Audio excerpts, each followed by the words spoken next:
तो गुरु शिष्य संबंध समझ में आ गया। अब देखिए, हर मानव शरीर से के पोषण के लिए कुछ ना कुछ साधनों को उपभोग कर ही रहा है। तो हर मानव परिवार उपभोग कर रहा है, इसलिए हर मानव परिवार को कुछ उत्पादन करने की आवश्यकता है। तो एक आयु के बाद हमें उत्पादन में भी लगना है। तो परिवार की एक क्रिया उत्पादन भी है, इसलिए व्यवसाय परिवार में ही है। ठीक है ना। अभी तक जो बात कर रहे थे हम शरीर यात्रा के अर्थ में कर रहे थे। अब उस शरीर यात्रा को बनाए रखने के लिए क्या क्या चाहिए? तो उत्पादन चाहिए। तो परिवार में कोई व्यवसाय होगा, व्यवसाय होगा तो व्यवसाय अकेले में नहीं होता, और परिवारों को सहयोग लेते ही हैं हम, इसमें साथ ही सहयोगी संबंध हो गया।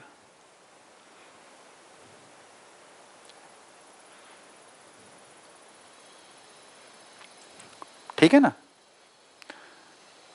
अब साथी सहयोगी संबंध हो गया।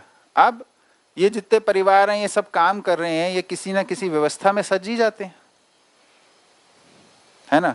कि भाई ठीक है, आप ये उगा लो, हम ऐसा कर लेते हैं, आप इसको एक्सचेंज कर लेना। आप मतलब कुछ ना कुछ व्यवस्था का स्वरूप बनाते हैं। व्यवस्था का स्वरूप बनाते हैं, उसमें कोई निश्चित जिम्मेदारी लेता है, जो निश्चित जिम्मेदारी लेता है उसके साथ बाकी सब लोग व्यवहार करते हैं। ये व्यवस्थागत संबंध हो गया।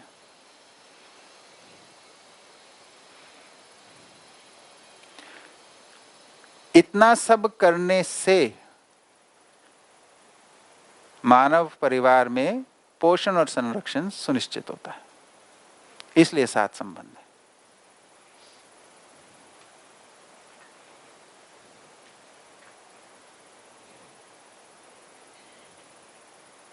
यही साथ साथ जीने का स्वरूप है। इससे कम में कोई तृप्ति नहीं है ना। अब इन सभी संबंधों में जब हमने इसको इस रूप में समझा तो हमारे को इसका क्रियाकलाप, हर एक संबंध का एक क्रियाकलाप समझ में आया। उस क्रियाकलाप के अर्थ में निहित जिम्मेदारियां हैं। माता पिता की जिम्मेदारी है पोषण और संरक्षण के अर्थ में वस्तु प्रदान करना। हर संबंध में दो पक्ष, दोनों पक्षों की निहित जिम्मेदारी। तो माता पिता की क्या जिम्मेदारी है? पोषण और संरक्षण के अर्थ में वस्तु प्रदान करना। पोषण के अर्थ में भौतिक रासायनिक वस्तु है, संरक्षण के अर्थ में ज्ञान की वस्तु। ठीक है। व्यवहार के अर्थ में और ज्ञान के अर्थ में जो आप दोगे, है ना। बच्चों की क्या जिम्मेदारी? संतान की। संतान की जिम्मेदारी है पोषण और संरक्षण के अर्थ में जो वस्तु मिली है उसको उसी अर्थ में ग्रहण करना।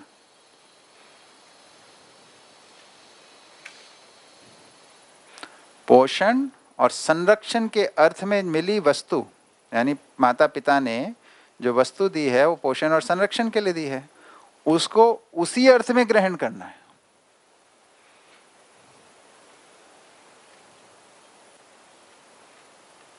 यह है जिम्मेदारी की नहीं, या उसका कुछ और करना है? उस वस्तु का जो भी हमारे को परिवार से मिल रहा है उसको हमने पोषण और संरक्षण के अर्थ में ग्रहण करना है। उससे ही वो आबाद बना रहेगा, नहीं तो बर्बाद होगा, है ना। जो बच्चों के साथ कंप्लेंट होती है पेरेंट्स की, इसी अर्थ में तो होती है कि जिस अर्थ में दिया गया उसमें प्रयोग नहीं कर रहे। ठीक है। माता पिता की अपेक्षा क्या है? कि बच्चे अपनी जिम्मेदारी पूरी करें। क्या? कि वो पोषण और संरक्षण के अर्थ में उसको ग्रहण करें, एक। और दूसरी फाइनल अपेक्षा क्या, ओवरऑल अपेक्षा क्या है? समझदार और जिम्मेदार बन जाए, दो, है ना।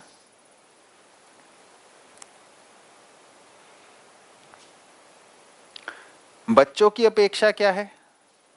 पहली अपेक्षा यही है कि माता पिता अपनी जिम्मेदारी पूरी करते रहे, यानी हमारे को पोषण और संरक्षण के अर्थ में वस्तु मिलती रहे। दूसरी अपेक्षा जो है, एक आयु आने के बाद वो चाहते हैं कि उन्हें समझदार और जिम्मेदार के रूप में स्वीकार लिया जाए, है ना। 15, 16, 20 किसी अलग अलग आयु है। किसी बच्चे के लिए 15 साल में होता है, किसी 20 साल में होता है, पर 15 से 20 के बीच में मोटा मोटा ये आ जाता है कि मुझे अब समझदार और जिम्मेदार के रूप में स्वीकार लो। यही टीनेज प्रॉब्लम है। यही जनरेशन गैप की बात आती है सब। ये अपेक्षा है कि नहीं है हर मानव संतान में, तभी ये सार्वभौमिक है। ठीक है ना? तो हर मानव संतान एक आयु के बाद चाहती है कि वो समझदार और जिम्मेदार के रूप में स्वीकारा जाए, चाहे वो समझदार जिम्मेदार होने के योग्य हुआ हो या ना हुआ, पर स्वीकृति चाहता है। इसलिए हर मानव एक आयु के बाद अपने को समझदार मान ही लेता है, जिम्मेदार मान ही लेता है। वो आयु से जुड़ा हुआ मुद्दा है।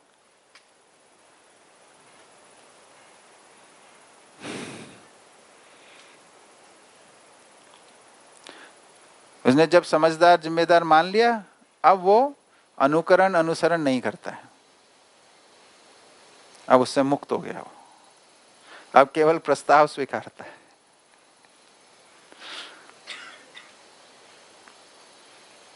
आप अपने को देख लीजिए,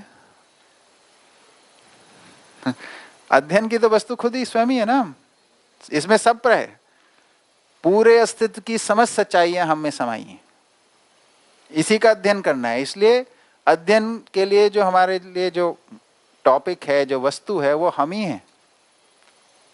इसलिए अध्ययन सर्वसुलभ है, हर किसी को मानव तो प्राप्ति है।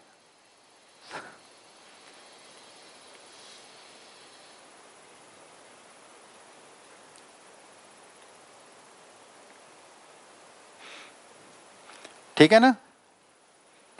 तो अब ये जब सूचना हमें मिल गई, अभी तो एक ही संबंध की बात की, ऐसे ही बाकी 6 संबंध पे भी बात हो ही सकती है। आप लोग जीवन विद्या अध्ययन बिंदु पुस्तक उठाएंगे, उसमें बहुत सारे इस पे संकेत मिल जाएंगे आपको, हर संबंध में निहित क्रिया क्या है, उसमें होने वाले।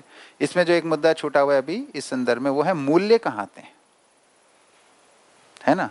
तो संबंधों को जिम्मेदारी पूर्वक निर्वाह करने के लिए, संबंध को जिम्मेदारी पूर्वक निर्वाह करने के लिए जो जीवन में संतुलन है, उसका नाम है मूल्य।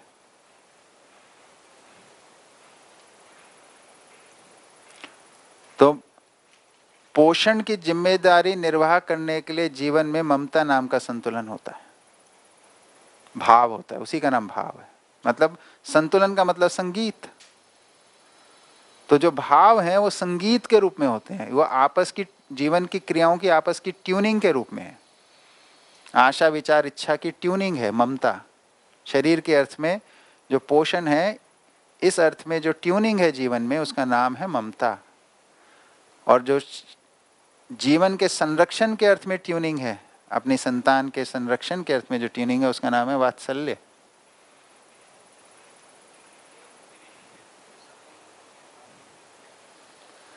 हाँ भैया, देखिए ये भाषा है, डेफिनेशंस तो दी हुई है परिभाषा संहिता में, तो मैं जो जिस तरीके से समझता हूँ उसको बता रहा हूँ, उतना ही है उसमें, है ना? परिभाषा वही ली जाए जो लिखी हुई है ना? समझने के लिए कुछ एक व्याख्या, एक इंटरप्रिटेशन है। ठीक है? वो ये है कि संबंधों को निर्वाह, जिम्मेदारी पूर्वक निर्वाह करने के लिए जीवन में जो संतुलन की स्थिति है, उसका नाम मूल्य है। तो कोई निश्चित जिम्मेदारी को निर्वाह करना है, उसकी जो स्वीकृति होने से होने में एक संतुलन है, उस संतुलन से कम में वो स्वीकृति नहीं होती है, और उसको निर्वाह करने के लिए एक उसमें सुख होता है। तो दोनों का कॉम्बिनेशन है भाव। तो ममता के भाव में एक जिम्मेदारी भी है और एक सुख भी है, वात्सल्य के भाव में एक जिम्मेदारी भी है, एक सुख भी है। पूरकता का जो हम भाई बहन के साथ निर्वाह करते हैं, इसमें एक जिम्मेदारी भी है और एक सुख भी है। तो ये दोनों का कॉम्बिनेशन है।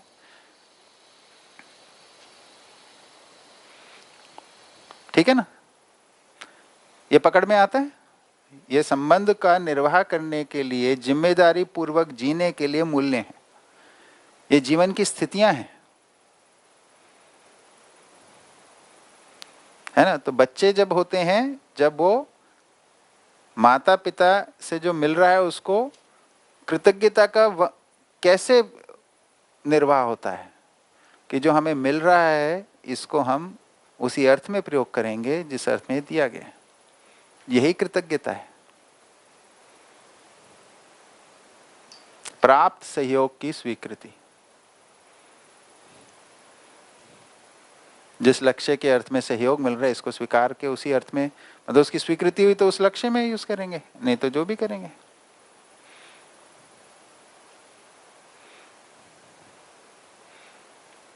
है ना, ये जिम्मेदारी का भाव है, कृतज्ञता एक। तो जिम्मेदारी के भाव हैं सब मूल्य, जिन भावों में जिम्मेदारी पूरी होती है। मानवीयतापूर्ण आचरण भी आपने सुना होगा, उसमें मूल्य, चरित्र, नैतिकता है। तो मूल्य क्या है? संबंध। संबंध क्या है? 1-to-1 interaction. तो 1-to-1 इंटरैक्शन में जिम्मेदारी निर्वाह करने के भाव का नाम मूल्य है। चरित्र क्या है? 1-to-many इंटरैक्शन, समाज के साथ इंटरैक्शन हो रही है ना। तो समाज में जिम्मेदारी पूर्वक जीने का नाम है चरित्र।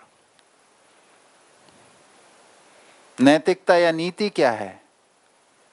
ये 1-to व्यवस्था, मतलब एक व्यक्ति व्यवस्था में कैसे जीता है। तो व्यवस्था में जिम्मेदारी पूर्वक भागीदारी करने का नाम है नीति या नैतिकता। मानवीयतापूर्ण आचरण जिम्मेदारी पूर्वक, मानवीयता को जिम्मेदारी पूर्वक जीने का नाम है।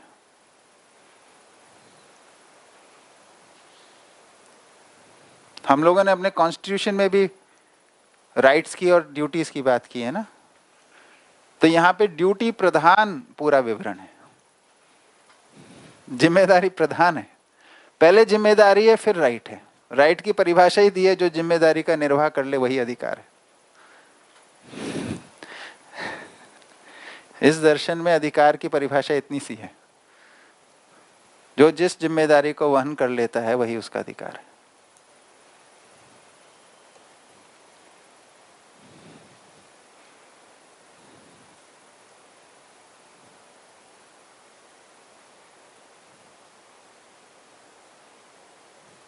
अभी तो अधिकार एक हवस है, ये भी चाहिए, वो भी चाहिए, वो भी चाहिए।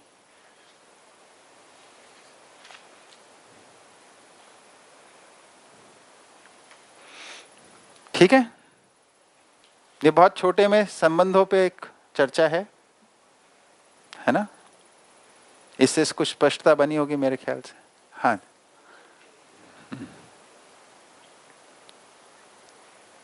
थोड़ा साइंटिफिक बैकग्राउंड दिखता है इसमें, है ना।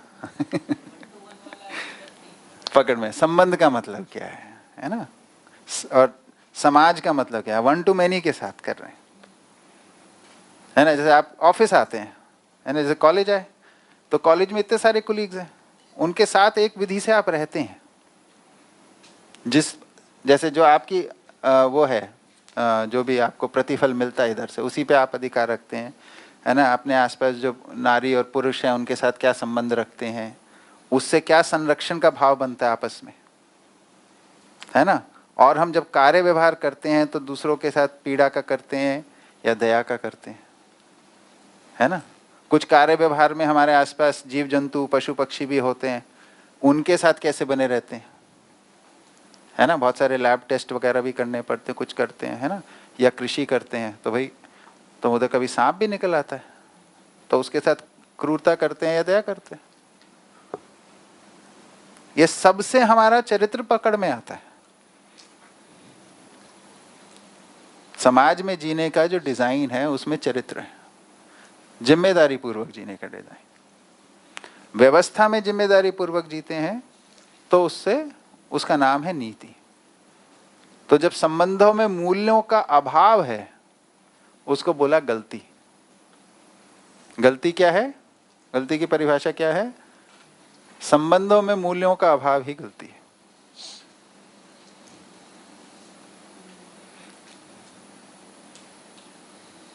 जब चरित्र विहीन है, यानी समाज में जिम्मेदारी पूर्वक नहीं जी रहे, चरित्र का अभाव है, तो उसको बोला अपराध।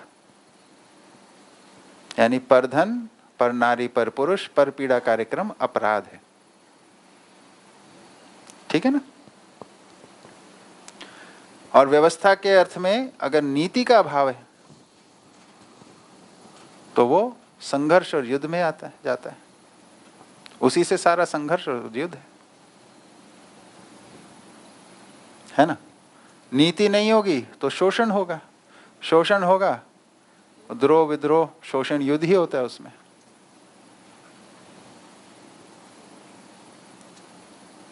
तो बहुत सिंपल है। क्या मूल्य नहीं है तो गलती है, चरित्र नहीं है तो अपराध है, नीति नहीं है तो संघर्ष और युद्ध है। हम्म हम्म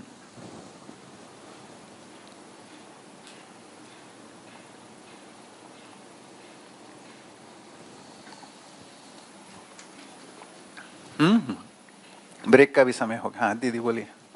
भैया, जो संपर्क होते हैं उसमें तो सिर्फ स्नेह मूल्य आएगा ना। जैसे हम ऐसे किसी व्यक्ति को मिलते हैं, फॉर एग्जांपल ट्रेन में, जिसके साथ कोई संबंध नहीं है लेकिन फर्स्ट टाइम मिल रहे हैं, ऐसे ही बातचीत हो रही, तो वहाँ कौन से मूल्य आएंगे? स्नेह मूल्य या फिर और सारे मूल्य का भी निर्वाह हो सकता है? देखिए, मूल्य पे आने से पहले कौन सी जिम्मेदारी का निर्वाह होना है, पहले उस पे आना पड़ेगा। फिर जो जिम्मेदारी है उस जिम्मेदारी को पूरी करने के लिए जो मूल्य चाहिए वो हो जाएगा, है ना। तो संबंध और संपर्क का क्या अंतर है?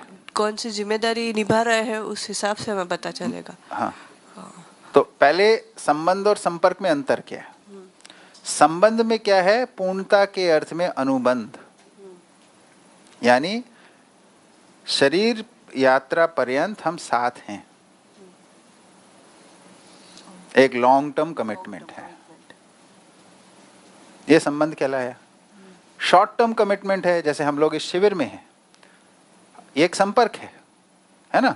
भाई हम मिलेंगे, उसके बाद मैं चले जाऊंगा, फिर आप लोग परिवार में अपनी जिम्मेदारियों में फिर से लग जाओगे, है ना। मैं अपने परिवार में लग जाऊंगा, तो मेरे जिम्मेदारी का जो डोमेन है वो मेरे संबंध हैं, बाकी सब संपर्क है। आपके भी ऐसे ही है, हम सबका ऐसे है। पर कभी कभी ये परिस्थिति बनती है जब हम संपर्क में होते हैं, है ना। जैसे अब हो गए हम शिविर में 7 दिन, इसमें हम ऐच्छिक विधि से किसी संबंध को पहचान लेते हैं, है ना। जैसे भाई बहन संबंध को पहचान लिया इधर हम लोगों ने, इस विधि से निर्वाह कर लेंगे उस ड्यूरेशन में। तो उसमें उस समय काल के लिए हमने वो जिम्मेदारियों को ले लिया, तो इसमें हम परस्पर पूरक हो गए। भाई बहन में क्या परस्पर पूरकता ही तो है ना। तो हम परस्पर पूरक विधि से जी सकते हैं, उस अर्थ में हमारी इंटरैक्शन बैलेंस्ड रहेगी। तो संपर्क की परिभाषा है जहां जिम्मेदारियां ऐच्छिक हैं, दायित्व कर्तव्य ऐच्छिक होते हैं, उधर उसको नाम दिया संपर्क। और जहां निहित होते हैं उसका नाम है संबंध, है ना। हम लोग मित्र के रूप में भी पहचान सकते हैं संबंध। आप लोग आपस में कुलीग भी कर सकते हो, भाई बहन भी कर सकते हो, मित्र भी। आप लोग मिलके तय करेंगे किस संबंध में जीना है। जिस संबंध में आप उस संपर्क में उस शॉर्ट ड्यूरेशन के लिए आप किस में रहना चाहते हैं, मान लीजिए, उसकी जिम्मेदारी क्या है, वो दोनों को स्वीकार हो जाए, दोनों को स्पष्ट हो जाए, तो न्याय हो जाएगा। इसलिए सबसे आसान है न्याय, सबसे आसान है जीना। इसके लिए कोई अव्यवस्था की बाधा नहीं है, ठीक है ना। चलिए 15 मिनट का ब्रेक करते हैं।